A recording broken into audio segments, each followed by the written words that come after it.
السلام عليكم ورحمة الله وبركاته. أهلا بكم في أول درس من دروس التفصيل والخياطة. طبعا احنا بنقدم الحاجات دي للمبتدئين خالص في التفصيل أو اللي نفسها تعمل أي موديل قدامها وعايزة تنفذه عندها متوفر في الخياطة والتفصيل، تجهز القماش بتاعها وتمشي معايا بالخطوات بتاعتنا. أول حاجة هناخدها حاجة اسمها الكورساج، بنسمعها كتير قوي ومش عارفين معناها. الكورساج ده معناه منطقة من أول الكتف لحد الهانش او لحد طول البلوزه اللي انت عايزاه، معناها الجزء العلوي من الجسم الانسان. طيب ايه الاطوال او القياسات اللي انا بحتاجها؟ بحتاج ليه اطوال ايه بقى؟ عرض الكتف، طول الكم، طول الصدر، طول الوسط، وطول الهانش. بجهز ورقه وقلم وبجهز اسجل القياسات اللي احنا هناخدها دلوقتي. وعندي دورانات. يعني ايه دورانات؟ يعني جسم الانسان بيبقى ملفوف. يعني ايه ملفوف؟ يعني داير ما يدور. في عندي دوران للرقبه، وفي عندي دوران الجيرو وهنعرف يعني ايه كلمه الجيرو، وعندي دوران الصدر، وعندي دوران الوسط، ودوران الهانش، ودوران الاسوره. طب الكلام ده هنطبقه ازاي عملي دلوقتي؟ عندي جسم بنتي اهو وهبتدي اطبق لكم عليه القياسات بالظبط. مفيش ملكان ولا عروسه ولا اي حاجه من الكلام ده، احنا بنطبق اطوال وقياسات فعليه. اول قياس احنا خدناه او كتبناه عندنا اللي هو عرض الكتف. عرض الكتف اللي هو ازاي؟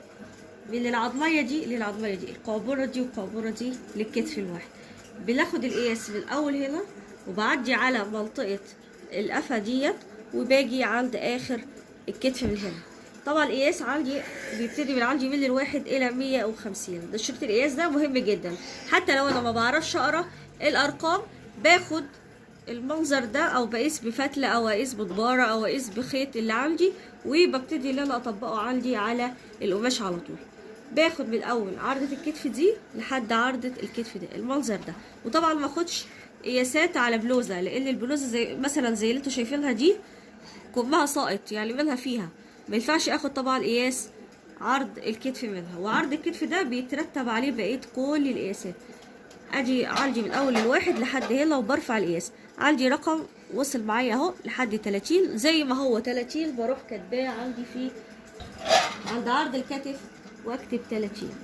هتصرف معاها ازاي على القماش؟ ناخد القياس الاول بعد كده نشوف القياس هيحصل ازاي. عندي طول الكم، طول الكم. طب طول الكم هيبتدي ازاي او هاخده ازاي؟ انا عندي الكم البنوته اهي بالمنظر ده. طيب انا مش هاخده كده، انا باخده عشان يبقى مرتاح ويبقى بالظبط، باخده بالشكل ده. ببقى تالية الكم بالمنظر ده. ليه؟ لان انا لو خدته وهو واقف كده بالمنظر ده اهو هاجي اشمر او اجي اعمل احود ايدي الاقي الكم رفع معايا وبقى بالمنظر ده. لا، انا باخده بالطريقه دي وامشي معايا بس بالخطوه دي هتلاقي الدنيا بقت تمام معاكي. امسك من الاول عرض الكتف اهو، عظمه الكتف اللي انا خدت منها، وبنزل على الكوع، ومن الكوع باجي عند اول عقله من عقل الصوابع اللي عندي دي واسجل القياس بتاعي هلاقيه 48. القياس زي ما هو ما تصرفش فيه غير لما نيجي نطبق على القماش ان شاء الله. طب طول الصدر، يعني ايه طول الصدر؟ صدر البنوته، صدر البنوته طول الصدر بيبقى ازاي؟ بناخد مش من الاول هنا، لان زي ما انت شايفه كده في انحدار. لو خدت من الاول هنا لحد طول الصدر بتاعي طبعا القياس مش هيطلع مظبوط خالص. انا بلبس البلوزه او بلبس الجاكيت او غيره من فتحه الرقبه، فانا باجي من عند جنب الرقبه وباخد القياس بتاعي واحط رقم واحد عندي هنا لحد صدر البنوته وبسجل القياس بتاعي 18. عندي تاني حاجة طول الوسط. طول الوسط، طب انا اعرف طول الوسط ده يطلع ازاي؟ يا اما هربط شريطة هنا، شايفة العظمة بتاعة الحوض اللي هي بتبقى هنا منزلقة دي، يا اما هخلي البنوتة تحط ايديها في وسطها بالمنظر ده، يا اما هاخد لحد عظمة الكوع. لو خدتي بالك العظمة الكوع اهي متساوية معايا لحد الوسط، عظمة الكوع بتاعتها او عظمة اي انسان عندك في الطبيعي اللي هي بتوازي الوسط بتاعنا، مقاس الوسط بتاعنا. فانا اخلي بنوتي تحط ايديها في وسطها بالمنظر ده عند عرض الوسط، وباخد القياس برضو من عند الكتف. اوعي تمشي ايدك بعيد عن ارتفاع الرقبة دي من اول هنا لحد الوسط عندي، وهيديلي 33. واسجل طبعا علشان القياسات ما تروحش من دماغي، واكتب اسم الشخص اللي انا باخد له القياس. طب عندي طول الهانش برضو من عند الكتف، من هنا من عند ارتفاع الرقبة دي لحد الهانش. يعني ايه الهانش؟ لو بنوتي عملت كده اهو، المنطقة اللي هي الخلفية دي اعلى حتة فيها، وهو ده بيبقى طول الهانش بتاعي. امسكي كده الاسدان، طبعا بخلي جسمها مرتاح لفوق، وباجي عند اعلى ارتفاع عندها في الهانش دوت، اعلى ارتفاع، وباخد القياس بتاعي، وباخد من اول الرقبة لحد الارتفاع بتاع اعلى بروز للهانش، وهيطلع معايا 42. طبعا بسجل برضو القياس. خش على دورانات. اول دوران عندي اللي هو دوران الرقبة. طب دوران الرقبة ده، الرقبة بتاعتها دي اللي انا بدخل منها البلوزة او الجاكيت او الفستان، باخد قياسها ازاي؟ شايفين انتوا الحفرة دي بتاعت الرقبة بتاعتها دي؟ انا بحط المازورة بتاعتي رقم 1 عندها هنا، وبلف المازورة من الناحية التانية بالمنظر ده، عطيت لي 33. يبقى انا بثبت ايدي هنا عند الحفرة بتاعة الرقبة اللي هي دي، شايفينها معايا، وبلف حواليها ايه المازورة وتبقى مرتاحة، واخد القياس بتاعها، وطلع عندي 36. طبعا المقاسات دي على الكبير وعلى الصغير بنفس الطريقة. هتلاقي الحفرة دي موجودة طبعا عند اي حد او اي جسم حقيقي، هتلاقي المنظر ده.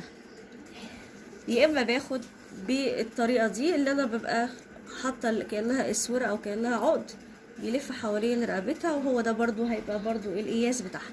لكن اللي مش واخد معايا الطريقة، عندك الحفرة دي بالظبط هي دي اللي بعلم عندها. طيب تاني حاجة اسمها دوران الجيرو. طب دوران الجيرو ده يطلع ايه؟ دوران الجيرو ده اللي هو حردة الباط، حردة الباط، ودي اهم حاجة اللي بيخش منها الكم او بيخش منها، تبقى نص كم، تبقى ربع كم، تبقى كم كامل. طب هدخل ايدي ازاي من حردة الباط دي؟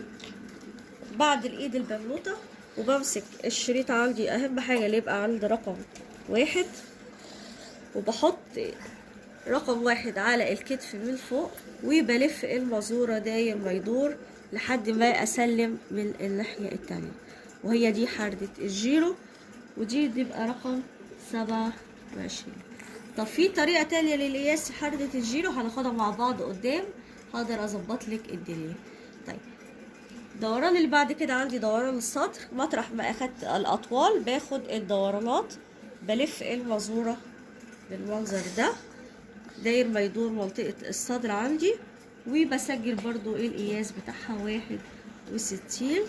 الهانش نفس الفكرة، مطرح ما اخدت طول الهانش باخد دوران الهانش، وبسجل عندي يبقى 58 الوسط، وبرجع برضو عند الطول بتاع الهانش وبسجل عندي 68. هتحسي اللي في الاطفال اللي الارقام هتبقى متشابهه لبعضيها، لان ما عندهمش لسه بروز، لسه سنهم صغير.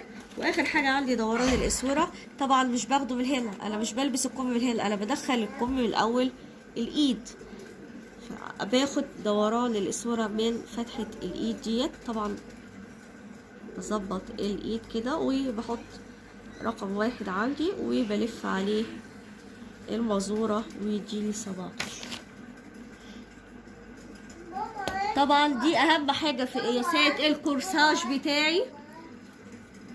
سجلي عندك المقاسات لاي بنوتة عندك او اي حد من ولاد اخواتك، اي حد مبتدئ، خدي قياسات نفسك، وان شاء الله تابعي في الفيديو الجديد هنفصل مع بعضينا اول بلوزة هنقدر نطلعها، وتبقى فرحة كبيرة قوي قوي قوي من البداية، من الصفر لحد النهاية. وان شاء الله امشوا معايا بالخطوات دي هتنفذي احسن موديلات باذن الله.